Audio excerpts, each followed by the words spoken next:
तमाम लोगों को पता है, आज दोनों हाउसेस में, लोकसभा और राज्यसभा में, दोनों हाउसेस में अपोजिशन के तमाम पार्टीज, 17-18 पार्टीज राज्यसभा और लोकसभा में आज जेपीसी के मुद्दे पे, राहुल गांधी जी के डिस्क्वालिफिकेशन वाले मुद्दे पे दोनों जगह आवाज उठाई। लोकतंत्र की जिस तरह से हत्या की गई उसके ऊपर आवाज उठाई और दोनों जगह हाउस एडजर्न हुआ है 2 बजे तक। और सारे पॉलिटिकल पार्टीज के एमपीज, करीब 150-200 एमपीज यहाँ पे इकट्ठा होके काले कपड़े पहन के ब्लैक डेमोक्रेसी मनाते हुए, ब्लैक डे मनाते हुए सारे लोग पैदल मार्च, पहले गांधी प्रतिमा पे गए, वहां पे अपना प्रोटेस्ट रजिस्टर किए, फिर वहां से पैदल चल के यहाँ पे आए हैं। तमाम पार्टीज के लीडर, फ्लोर लीडर जो यहाँ मौजूद हैं, वो अपनी अपनी बात आपके सामने रखेंगे। शांति से आप तमाम लोग अपनी बात, लीडर की बात सुनिए। अगर कोई सवाल भी है तो सवाल भी हम लेंगे। पहले हम शुरुआत करेंगे इंडियन नेशनल कांग्रेस के प्रेसिडेंट और एलओपी श्री मल्लिकार्जुन खड़गे साहब अपनी बात रखेंगे। सभी पार्टी के वरिष्ठ नेतागण और मीडिया के मेरे दोस्तों और पार्लियामेंट के सभी सदस्यों मित्रों, पहला तो मैं सभी पार्टी के नेताओं को, जो हमारे फ्लोर लीडर्स हैं लोकसभा में, राज्यसभा में और इम्पोर्टेंट लीडर्स भी जो है, उनका मैं शुक्रिया अदा करता हूं, धन्यवाद देता हूं कि उन्होंने कल जोरदार तरीके से हमारा समर्थन किया।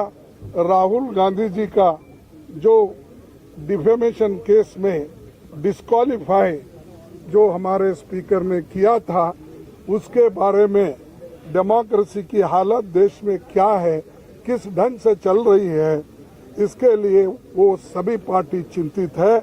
और उन्होंने राहुल गांधी जी के इसके लिए सभी लोग ने डिफेंड करके और उनके बारे में अपनी बात जो बताई, इसलिए मैं उनको पुनः यहाँ पर धन्यवाद देना चाहता हूँ, उनका शुक्रिया अदा करना चाहता हूँ।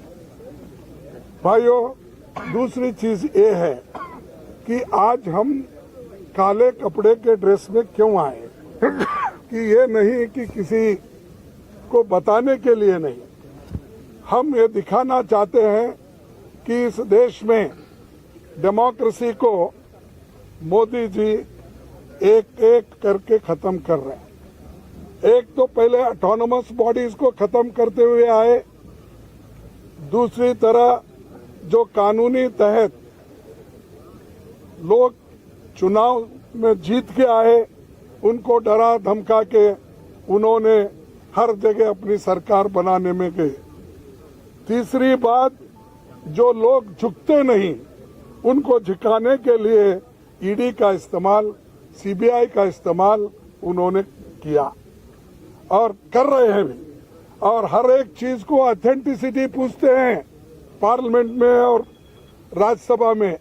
और जो ऑथेंटिक तरीके से हमने ये कहा कि देखिए, ये जेपीसी का मामला है, सभी लोग डिमांड कर रहे हैं, जो व्यक्ति अदानी जिसकी संपत्ति पहले 3000 करोड़ थी, उसके बाद उसकी संपत्ति 50,000 करोड़ बन गई, फिर उसके बाद उसकी संपत्ति 2 लाख करोड़ बन गई, लेकिन 2.5 साल में उसकी संपत्ति 12 लाख करोड़ बन गई।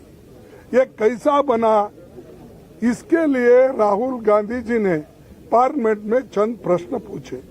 पहला प्रश्न तो ये पूछा कि मोदी जी, अदानी के प्लान में आप आए थे, ये आपके और उनके रिश्ते क्या है?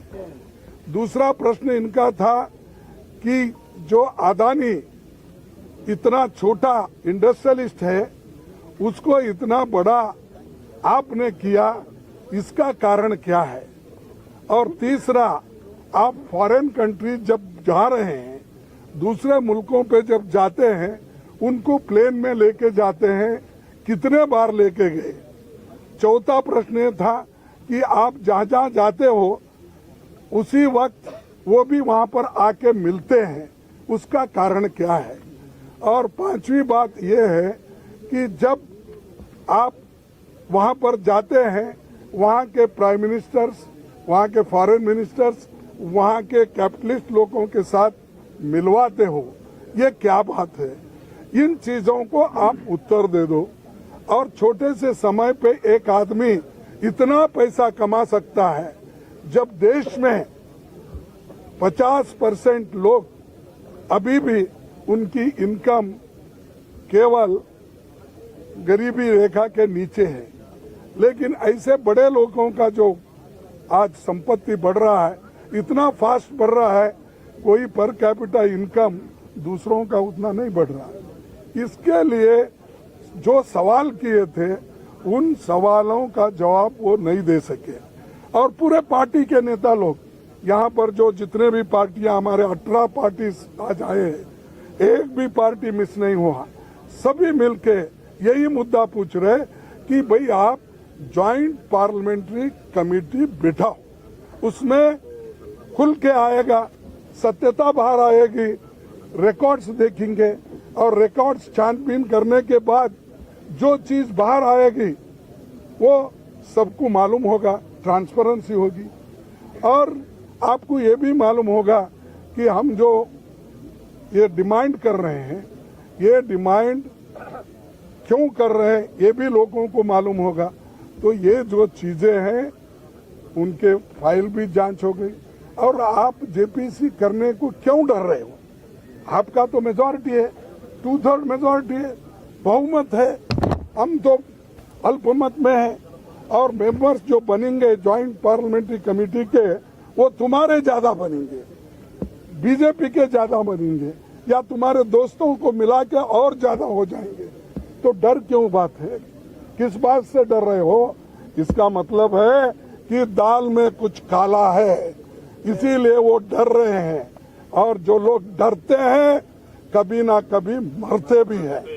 तो इसीलिए आज हम एकता दिखाने के लिए सभी लोग एक आए हैं। और जो खासकर राहुल गांधी जी के ऊपर इतना अन्याय हुआ कि जो उनके ऊपर केस डाला गया वो मेरे स्टेट का है, कोलार का है। और कोलार में जो उन्होंने चुनावी भाषण में बात की थी, उसको लेकर आप गुजरात में, सूरत में केस डालते हो। अरे the offense occurred at Kolar in Karnataka, but you have registered the case in Surat, outside the jurisdiction, and Gujarat. क्यों? Because you wanted the favorable government. There is a Gujarat government and you want to use the police. You want to use, I can't say judiciary, but you want to use for your purpose to defame Rahul Gandhi ji. That's why you people transferred the case there. Therefore, I am telling, ये कुछ सांठ गांठ दोनों की है। वो सांठ गांठ क्या है ये बाहर आएगा। तो इसीलिए आज जो एक काला दिन है डेमोक्रेसी में, black day, such things never happened earlier. For small things, defamation case not exceeding 2 years, that sentence says, but not exceeding. Not exceeding means 2 साल 1 मिनट भी अगर हो गया वो डिस्क्वालीफाई कर सकते हैं। 2 साल 1 दिन भी हो गया आप कर सकते हैं। नॉट एक्सीडिंग मीन्स ये 2 साल तो नहीं हुए, लेकिन फिर भी ऐसा तरातुरी गड़बड़ी में हमारे गवर्नमेंट, बीजेपी की गवर्नमेंट, मोदी सरकार स्पीकर को बोल के मिनटों में, लाइटनिंग स्पीड में उनको डिस्क्वालीफाई कर दिया। क्योंकि वो पार्लियामेंट में नहीं बोलना, उनका मुंह बंद करना, अदानी के बारे में आवाज नहीं उठाना। और ये सारी चीजें कब हो गई कि जब अदानी के खिलाफ राहुल गांधी जब बोलने लगे, आवाज उठाने लगे, तब ये मोदी गवर्नमेंट डर गई। और दूसरी चीज, जो राहुल गांधी जी कन्याकुमारी से लेकर कश्मीर तक जो उन्होंने पादयात्रा की, और हमारे सभी लोग, लाखों लोग जुड़े उनके साथ। और जुड़ने के बाद उनको एक लगा कि ये बहुत बड़ा मुद्दा बनने वाला है और ये हमको बहुत बड़ा चैलेंजर है, ये समझ के उन्होंने राहुल गांधी को डिस्करेज करने के लिए, डराने के लिए वो काम किए हैं। हम ना डरेंगे, राहुल गांधी जी नहीं डरेंगे और अपोजिशन पार्टी को आप दबाने की कितने भी कोशिश करेंगे, अपोजिशन पार्टी डरेगी नहीं, दबेगी नहीं, झुकेगी नहीं। तो ये हमारा इरादा है और इसको आगे भी हम चलाने के लिए कोशिश कर रहे हैं। सब लोग मिलके भी हम एक आगे कैसा मुहिम करना, इसके लिए भी हम पूरी कोशिश करेंगे और फिर आपके पास आएंगे।